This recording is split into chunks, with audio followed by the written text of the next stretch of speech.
In the world of politics, few figures are as polarizing as President William Ruto of Kenya.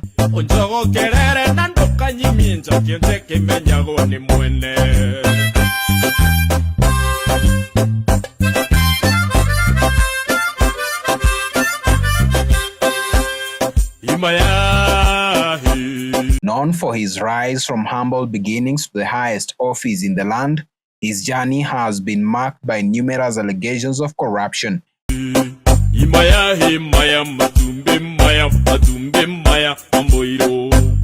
President Ruto often shares his story of rising from rags to riches, describing himself as a self-made businessman. Despite this, he has faced a mounting pressure due to a trail of ghosts and skeletons in his closet, which cast doubts on his integrity and involvement in corruption scandals. Yet, he has always firmly denied such allegations. Today, we delve into the scandals that have rocked his political career. William Ruto's political career began in the 1990s, and from the onset, he was a man of ambition.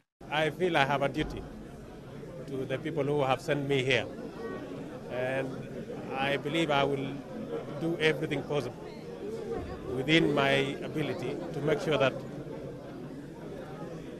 I represent them well, I speak on their behalf without fear of favor.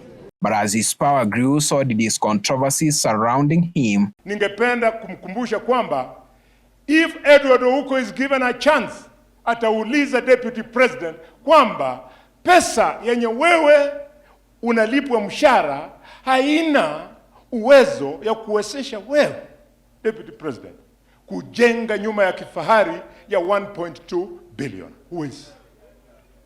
Mheshimiwa Ruto, Mheshimiwa deputy president, mshahara wenye wewe unalipwa haiwezi kupatia nguvu ya kununua Dolphin Beach Hotel Mombasa yenye umenunua. Haiwezi we deputy president. Hiyo pesa, and I'm talking to your own people. These are your own brothers and sisters. Hiyo pesa haiwezi kutosha mshahara yako ukanunua helicopters 4. Vijana wewe, awache uongo yake bwana.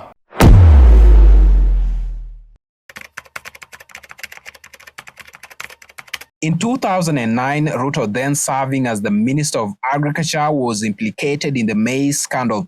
The scandal involved the illegal sale of maize from the National Cereals and Produce Board, leading to a national food shortage. A few months later, after a parliamentary debate on the scandal, William Ruto was accused by Kolomani MP Boni Halwale of illegally selling maize.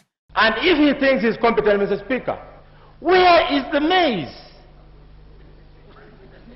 Mr. Speaker, if he's competent, where is the cheap maize that was supposed to be sold to poor Kenyans? An audit by PricewaterhouseCoopers revealed that Ruto used his personal assistant to write a letter requesting that the NCPB allocate an individual 1,000 bags of maize. I am taking this action because two recent investigations, the forensic audit by the PricewaterhouseCoopers on the maize scandal and the report of the Internal Auditor General on free primary education, have laid credible foundations for the two ministers to be investigated. Ruto survived an impeachment motion after the Speaker rejected documents presented before Parliament to support the motion. Order, honorable members. Honorable members, the results of the division are ayes 22, noes 119, abstentions 4, total 145. The noes have it. And consequently, the motion is lost. Ruto blamed his political opponents for linking him to the scandal. Ni mambo ya kisiasa na porojo na uvumi.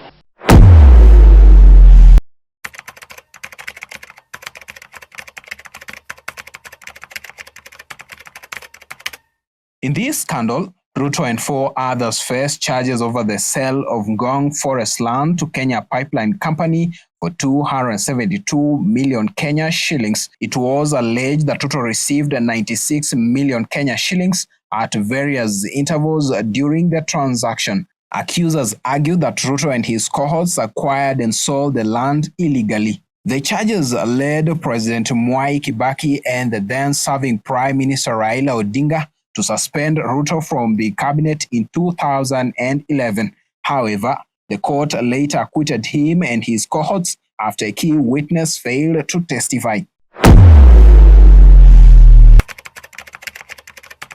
This scandal took place in May 2013, a month after the Jubilee government took power. William Ruto, as deputy president, allegedly hired a private jet for 100 million Kenya shillings for his shuttle diplomacy in West Africa. Was the instruction to represent the president, or rather was an instruction to perform the delegated function, or the instruction was to hire the jet? I talked to the chief of staff and told me that the two principals had discussed and she was... Is there any record? Is there any record for that communication between the president and his deputy? Is there any record anywhere? I have not seen that record yet. The trip was to lobby West African countries to support their cause at the International Criminal Court. The Parliamentary Accounts Committee, PAC, investigated the scandal and found that Jubilee government officials breached procurement regulations and procedures in hiring the aircraft. In its report, PSC criticized the president for giving verbal rather than written directives to his deputy. Can you occasion expenditure out of verbal communications? The report stated that the president instructed the deputy president to undertake the tour verbally, contrary to Article 135 of the Constitution, which requires the president to convey his decisions in writing. However, PSC absolved Ruto of any wrongdoing and recommended several officials in his office for prosecution. Parliament later threw out the report and no one took responsibility.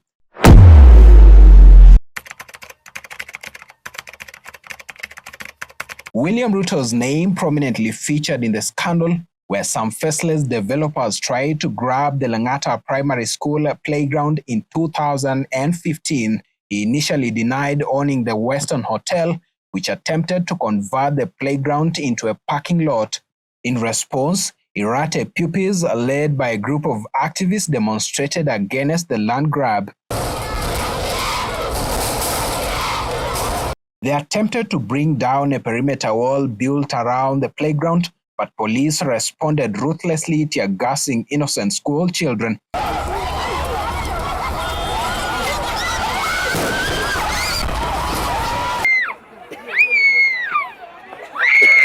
The aftermath saw public outcry locally and globally over the police handling of the protest.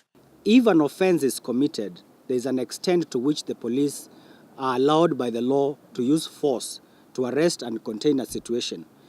When a defenseless child holding a twig is dispersed by way of tear gas and is beaten, that is excessive force, and that is outlawed by the law. If this is public land and it belongs to the school, it must be given back to the school. And we also need to find out then who are these people who wanted to take this public land. So, Deputy President William Ruto is being linked to quote-unquote controversial 28 billion shilling scandal.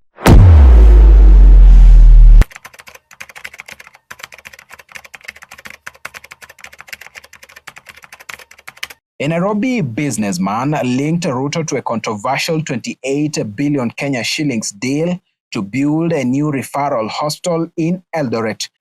Good afternoon, ladies and gentlemen. The businessman, Herbert Ojwang, claimed initially proposed upgrading the Moi Teaching and Referral Hospital, but Ruto allegedly instructed that a new hospital be built at a different site. So it is this agreement that is bringing problems. I refuse to surrender this agreement so that Caleb Kositany's name could be used. It is the responsibility of Dr. Kibosi and his team to have made sure that we followed the procedures. Ojwang, who appeared before the Public Investments Committee, PIC, to provide information on the scandal, say the new hostel facility was to cost an additional 11 billion Kenya shillings over the initial 17 billion Kenya shillings for refurbishing. Ojwang claimed the deal will fleece taxpayers. Ojwang produced an audio tape of a meeting allegedly held at Ruto's current home, where Ruto purportedly gave instructions to hasten the project's completion by the end of that financial year. PIC directed the Auditor General to conduct a forensic audit of all transactions surrounding the scandal. Ruto, in his defense, said he stopped the deal because those involved did not follow the laid-down procedures. How can anybody in this time and age tell us that 17 billion shillings is for innovation and, extension? In my very considered opinion and judgment, and that is what we are going to do, 17 billion shillings can build a brand new referral hospital. And if it is true, he did stop the upgrading of the hospital, did he ever make it public? So that he has to wait until someone goes to the PIC in Parliament before he claims that he did stop the process. It has been 59 years since the first widely regarded corruption incident, the gay Maize scandal in 1965, and yet corruption remains one of Kenya's biggest challenges. President Ruto, who occupies the highest office in the land, seems to have a trail of corruption allegations, which may explain why corruption continues to be a significant issue affecting the nation's growth.